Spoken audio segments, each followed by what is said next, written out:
राधे राधे गुरुजी। राधे राधे। प्रणाम मेरा आपको। खुश रहिए। क्या कृष्ण की पूर्ण भक्ति से इस जन्म में हम नहीं छोड़नी चाहिए। राधे राधे गुरुजी। हाँ जी।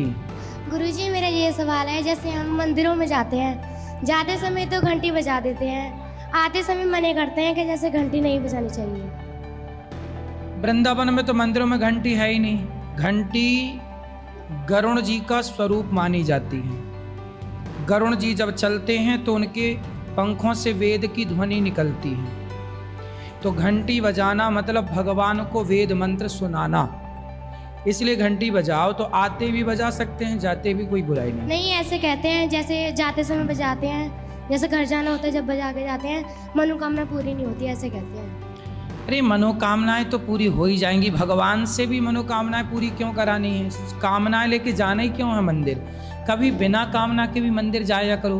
भगवान से पूछने कि प्रभु कैसे हो आप, कब से खड़े हो, कुछ खा पी लिया कि नहीं। बस मनोकामना मनोकामना मनोकामना। राधे राधे। मैं हूं आपका अपना अनिरुद्धाचार्य, आप सबका दास। महाराज का मंत्र कार्यक्रम में आपका बहुत बहुत स्वागत है। आज मैं आप लोगों से माँ भगवती के बारे में बात करूंगा। कुछ उपाय बताऊंगा जिससे माँ भगवती की कृपा आप लोगों पर हमेशा बनी रहेगी। आप लोगों के जीवन में कभी कोई परेशानी नहीं आएगी। आइए अब कार्यक्रम की शुरुआत करते हैं आज के उपाय से। 7 छोटी कन्याओं को अपने घर पर आमंत्रित करें और उन्हें खीर का भोग अर्पित करें। मतलब खीर खिलाएं, पूड़ी खिलाएं, बढ़िया सब्जी खिलाएं और विदाई करें। विदाई के समय उन्हें पीले वस्त्र और दक्षिणा देकर सम्मानित करें। धार्मिक मान्यता के अनुसार माँ लक्ष्मी शीघ्र ही प्रसन्न होती हैं। लक्ष्मी को सफ़ेद रंग अत्यंत प्रिय है, इसलिए शुक्रवार के दिन सफ़ेद वस्तुओं का दान जरूर करना चाहिए। यह विश्वास है कि सफ़ेद वस्तुओं का दान करने से जीवन में सुख और समृद्धि का आगमन होता है। अतः आप भी शुक्रवार को शक्कर, सफ़ेद कपड़ा, मिश्री, कपूर, दूध, दही आदि का दान करें। अगर घर में क्लेश बना रहता है या बीमारी दूर नहीं होती, माँ दुर्गा के रौद्र रूप माँ काली को शांत करने की जरूरत होती है। इसके लिए शुक्रवार को उन्हें लाल रंग के वस्त्र धारण करवाकर गुड़हल का फूल अर्पित करें। खुद भी पीले या लाल रंग के कपड़े पहने और पूजा की थाली के फूल भी लाल रंग के ही रखें। इसमें माँ काली प्रसन्न होती हैं। अगर आपके बच्चों की तरक्की में आर्थिक रूप से किसी प्रकार की रुकावट आ रही है और आपको किसी की मदद नहीं मिल पा रही है, तो शुक्रवार के दिन हो सके तो 11 कन्याओं को घर बुलाकर खाना खिलाकर उन्हें विदा करना चाहिए। अगर 11 बच्चियां नहीं मिल रही हैं तो कम से कम 5 छोटी छोटी बच्चियों को घर पर बुलाकर खाना खिलवाएं, प्रसाद पवाएं, भोजन करवाएं और उनके पैर छूकर आशीर्वाद लेना ना भूलें। आपके सारे बिगड़े काम निश्चित बनने लगेंगे।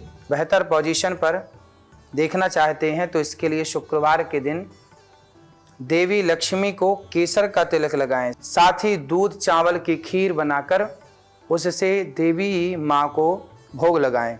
बाद में प्रसाद के रूप में खीर को छोटे बच्चों में बांट दें और थोड़ा सा खुद भी प्रसाद खा लें।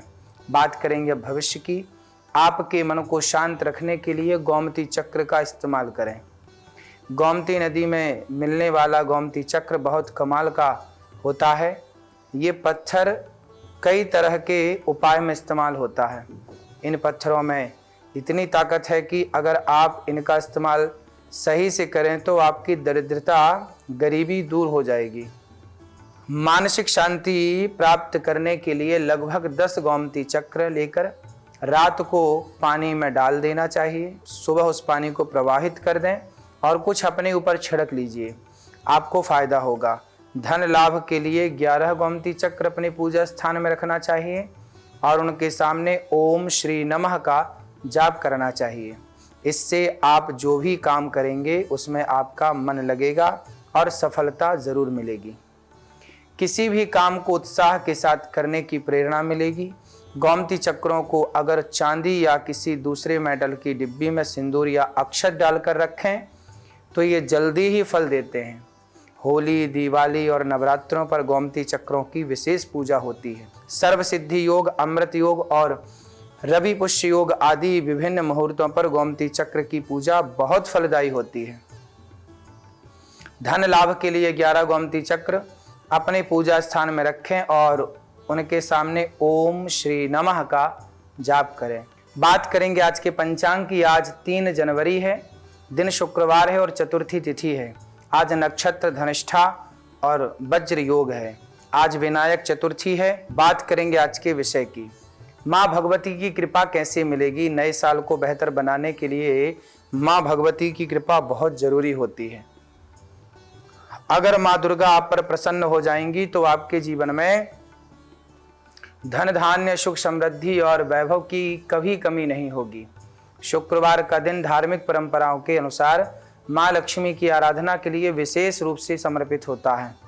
इस दिन माँ लक्ष्मी का ध्यान मनन करने से, कनकधारा स्तोत्र या श्री सूक्त का पाठ करने से माँ देवी लक्ष्मी बहुत प्रसन्न होती हैं। आपके घर में श्री निवास करती है। श्री मतलब लक्ष्मी का वास होता है।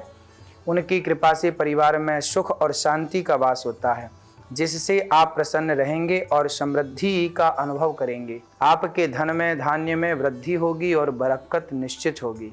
शुक्रवार के दिन सुबह स्नान के बाद माँ भगवती लक्ष्मी की विधिवत पूजा करें और माँ को लाल और सफेद पुष्प अर्पित करें।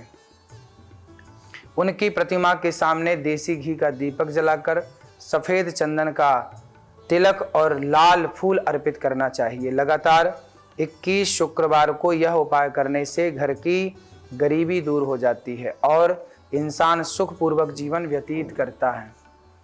अगर आप अपने जीवन में सुख चाहते हैं तो इसके लिए शुक्रवार के दिन बाजार से माँ लक्ष्मी की कमल के पुष्प पर बैठी हुई एक तस्वीर जरूर लाएं और अपने मंदिर में स्थापित करें। इसके बाद देवी माँ को सबसे पहले पुष्प अर्पित करें, फिर धूप दीप आदि से उनकी पूजा करें। अगर आप अपने सौभाग्य में बढ़ोतरी करना चाहते हैं तो इसके लिए शुक्रवार के दिन 1 रुपए का सिक्का लें और उसे अपने मंदिर में माँ लक्ष्मी के आगे रख दें। अब सबसे पहले माँ लक्ष्मी की उचित प्रकार से पूजा अर्चना करें, फिर उस सिक्के की भी उसी प्रकार पूजा करें। शुक्रवार पूरे दिन उसे मंदिर में ही रहने दें। अगले दिन उस सिक्के को उठाकर एक लाल कपड़े में बांधकर अपने पास रख लें। अगर आप अपना स्वास्थ्य अच्छा बनाए रखना चाहते हैं तो उसके लिए शुक्रवार के दिन आपको देवी लक्ष्मी के मंदिर में शंख चढ़ाना चाहिए। उस सिक्के को जब आप अपने पास रखेंगे तो आपका धन धान्य स्थिर होगा। साथ ही माँ देवी को घी और मखाने का भोग जरूर लगाएं और उनके आगे हाथ जोड़ करके अपने लिए, अपने अच्छे स्वास्थ्य के लिए प्रार्थना भी करनी चाहिए।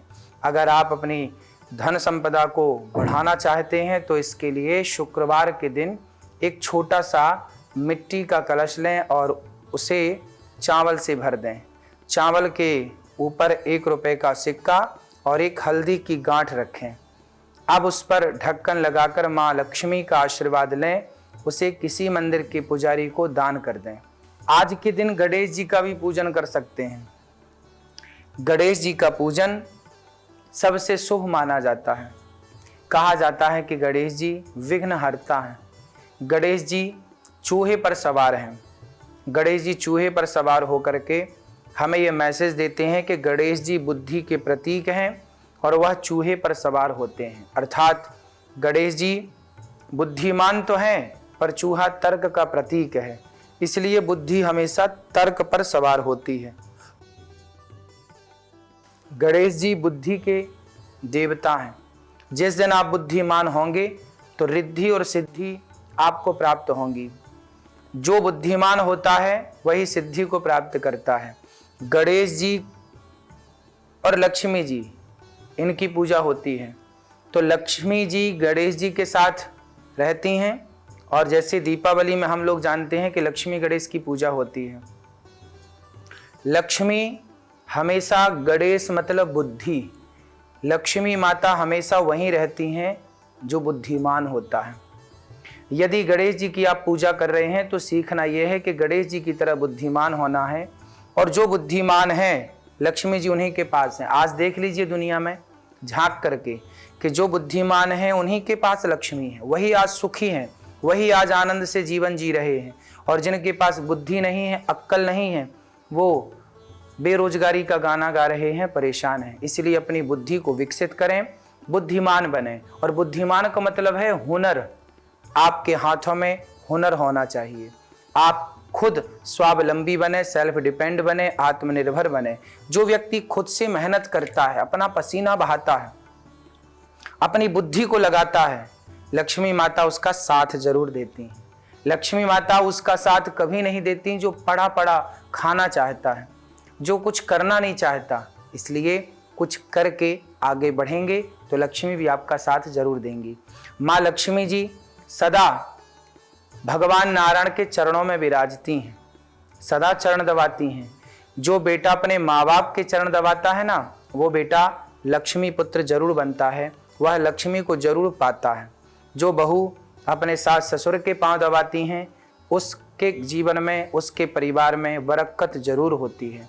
जो पत्नी अपने पति के चरण दबाती है, वह लक्ष्मी बन करके जब अपने पति को नारायण मानकर चरण सेवा करती है तो आपके आपके घर में लक्ष्मी स्थिर होती हैं, आपके घर में धन धान्य की वृद्धि होती है। तो माता लक्ष्मी जो हैं वह समाज को यह प्रेरणा देना चाहती हैं। आज का समाज ना चरणों से दूर हो गया है, पांव छूना नहीं चाहता, घुटनों को छूता है। चरण दबाने की बात अब बेटे बच्चों को करें तो वो हंसते हैं कि पांव दबाना हमारे लिए। इसलिए लक्ष्मी जी सदा नारायण के चरण दबाते हुए समाज को मैसेज देती हैं कि चरणों से जुड़ोगे तो कभी धन के लिए परेशान नहीं होना पड़ेगा। इसलिए अपने से बड़ों को प्रणाम करना सीखिए, बड़ों के पांव दबाना सीखिए, पति की सेवा, माँ बाप की सेवा करना सीखिए, दीन दुखियों की सेवा करना सीखिए। जो किसी और के लिए प्लानिंग करता है, जो किसी और के बारे में सोचता है ना, लक्ष्मी माँ सदा उसके बारे में सोचती हैं, लक्ष्मी माँ सदा उस पर प्रसन्न रहती हैं। राधे राधे। बात करेंगे आज के समाधान की। शुक्रवार के दिन माँ लक्ष्मी को प्रसन्न करने के लिए आप सफेद रंग की वस्तुओं का दान करें। शुक्रवार की पूजा में माँ लक्ष्मी को विवाहित स्त्रियां सुहाग के जोड़े का सामान अर्पित करें। शुक्रवार के दिन माँ लक्ष्मी के चरणों में कमल का पुष्प अर्पित करें, मखाना व बतासे का भोग लगाएं। इससे माँ लक्ष्मी का सदा घर पर वास होता है और आपके घर पर सदा माँ बनकर के विराजती हैं। आप उनके पुत्र भाव को रखें कि हम आपके पुत्र हैं। शुक्रवार की शाम को घर के मुख्य द्वार पर एक घी का दीपक जरूर जलाएं। विनायक चतुर्थी भी है। विनायक चतुर्थी के दिन सुबह स्नान करने के बाद सूर्य देव को अर्घ अर्पित करें। इसके बाद घर की साफ सफाई करें, पंचोपचार का विधि पूर्वक से भगवान गणेश जी की पूजा करें। भगवान गणेश जी को मोदक, दूर्वा, हल्दी, पीले रंग का वस्त्र आदि चीजें अर्पित करें। भगवान गणेश जी के सामने देसी घी का दीपक जलाकर आरती करें। गणेश जी के मंत्रों का जाप करें। गणेश चालीसा का पाठ आप कर सकते हैं जीवन में सुख समृद्धि के लिए। अंत में भोग लगाकर भगवान को सबको प्रसाद वितरण करें। विनायक चतुर्थी के दिन अन्न और धन का दान शुभ माना जाता है। विनायक चतुर्थी के दिन भगवान विघ्नहर्ता गणेश जी की पूजा अर्चना करने से साधक के जीवन के सारे विघ्नों का नाश होता है। विनायक चतुर्थी का व्रत धन संबंधी समस्याओं से छुटकारा पाने के लिए भी किया जाता है। इस व्रत को करने से परिवार में सुख समृद्धि आती है और जातक की बुद्धि का भी विकास होता है। बात करेंगे आज के वार्तालाप की। औरंगाबाद से रमेश जी का सवाल है, माँ लक्ष्मी के लिए शुक्रवार का दिन ही खास क्यों है? शुक्रवार के दिन ही माँ लक्ष्मी की पूजा क्यों की जाती है? इसलिए पूजा की जाती है कि शुक्रवार के दिन ही माँ भगवती प्रकट हुई और यही वो दिन था जब माँ भगवती प्रकट हुई। इसलिए यह दिन माँ भगवती लक्ष्मी का माना जाता है। आज के दिन जो विधान हमने बताए, जो पूजा का विधान बताया, उस विधि विधान से यदि आप पूजा करते हैं और आज के दिन विशेष माँ भगवती की आराधना करते हैं, माँ लक्ष्मी की, तो आप पर माँ लक्ष्मी पुत्रवत प्यार करती हैं। आपको अपना पुत्र मानकर सदा उनका आशीर्वाद, उनका लाड़ आप पर बना रहेगा, उनकी कृपा आप पर बनी रहेगी। इसलिए ये माँ का पावन दिन है। इस दिन माँ भगवती अति प्रसन्न होती हैं, अति निकट होती हैं अपने भक्तों से। इसलिए आज उनको स्मरण जरूर करें। आज का गुरु मंत्र, आज मैं आप लोगों को माँ लक्ष्मी की बात हुई तो माँ लक्ष्मी का मंत्र बता रहा हूँ, उसे आप जरूर याद करें और श्री सूक्त का पाठ करें। ओम हिरण्यवर्णाम हरिणीम सुवर्ण रजतस्रजाम चंद्राम हिरण्मयीम लक्ष्मीम जातवेदो महावह। इस तरह आप श्री सूक्त का पाठ करें और प्रेम से माँ लक्ष्मी माँ भगवती को प्रणाम करें। बात करेंगे आज के देवी देवताओं की। आज के देवी देवताओं में माता लक्ष्मी के बारे में आज बात करेंगे, जो कि मैंने आपसे बात की। लक्ष्मी भगवान के चरण दबा रही हैं और नारायण भगवान क्षीर सागर पर विराजमान है शेष सैया पर। यदि आपके घर में ऐसा चित्र है भगवान का कि भगवान नारायण लेटे हैं और लक्ष्मी जी उनका चरण दबा रही हैं, तो ये आप अष्टधातु की प्रतिमा घर पर ले आएं और उनकी पूजा अवश्य करें। कहते हैं जिस घर में लक्ष्मी बैठी हैं और लक्ष्मी माता चरण दबाती हुई मुद्रा पर हैं, उस घर में लक्ष्मी स्थिर हो जाती हैं, फिर वहाँ से कभी जाती नहीं हैं। तो आपके मंदिर में भगवान का ये विग्रह छोटा सा यदि नहीं है तो जरूर रखिएगा। आज के लकी कॉलर रांची से सुमन जी का सवाल है, महाराज जी ऐसा क्यों होता है कि जो लोग ज़्यादा भक्ति करते हैं वो लोग ज़्यादा दुखी होते हैं, ऐसा क्यों है? तो देखिए ऐसा बिल्कुल नहीं है, आपको ये कन्फ्यूजन है और गलतफहमी है। सुमन जी बात ऐसी है कि पांडव धर्म के रास्ते पर थे, सही कर रहे थे, पर पांडवों को 12 साल का वनवास और 1 वर्ष का ज्ञातवास मिला, जबकि कौरव गलत थे तो भी उन्होंने पांडवों की संपत्ति हड़प ली। लेकिन वो गलत करके कितने दिन सलामत रहे? गलत किया कौरवों ने, तो हम लोगों को क्या लगता है वो तो बड़ी तरक्की कर रहे हैं। नहीं, तरक्की की, 12 साल तक 13 साल तक सुखी थे, लेकिन सर्वनाश का समय आया कि नहीं? ऐसे ही है। अच्छाई सच्चाई की राह पर चलने वाला व्यक्ति, धर्म की राह पर चलने वाला व्यक्ति थोड़ा लड़खड़ा सकता है, थोड़ा परेशान होता है, माना कि संकट आते हैं, लेकिन उसी की विजय होती है। भगवान ने साथ किसका दिया? पांडवों का, जो धर्म के साथ थे। तो भगवान सदा सत्य का और धर्म का ही साथ देते हैं, अधर्म का कभी साथ नहीं देते। इसलिए आप कभी अधर्म ना करें, गलत ना करें। भक्त के साथ कभी बुरा नहीं हो सकता। सुदामा जी सारी जिंदगी गरीब थे, लेकिन अंत में भगवान ने कृपा करुणा की कि नहीं? माना कि जीवन के कुछ पल हमारे कष्ट में जाएंगे, लेकिन अंत अच्छा होगा।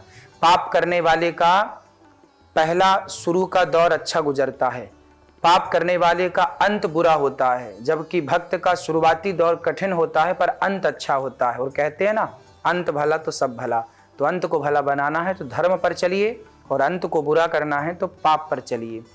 पाप आपको अंत नाश की ओर ले जाएगा, आपका जीवन कष्टदायी होगा। इसलिए बचिए इन पापों से, अधर्म से, और भक्ति करते रहिए। भगवान आपके रक्षक हैं, जैसे द्रौपदी की रक्षा की, आपकी भी रक्षा करेंगे। बात करेंगे कल के विषय की। 2025 के पहले शनिवार के दिन शनिदेव को कैसे खुश करें, इस बारे में कल मैं आपसे बात करूंगा। कल का एपिसोड महाराज का मंत्र कार्यक्रम जरूर देखिए। गौरी गोपाल आश्रम में आकर के यहाँ की वृद्ध माताओं का दर्शन कीजिए, यहाँ की सेवाओं का दर्शन कीजिए। गौरी गोपाल आश्रम में जितनी सेवाएं चलती हैं, सारी सेवाएं आप अपनी आंखों से देखिए। और गौरी गोपाल आश्रम में जो बेसहारा वृद्ध माताएं रहती हैं, इन वृद्ध माताओं के बेटा बेटी बनकर आप सहयोग कीजिए। यहाँ अखंड रसोई चलती है, आप इस रसोई में जुड़ करके आप अन्नदान करके पुण्य के भागीदार अवश्य बने। राधे राधे।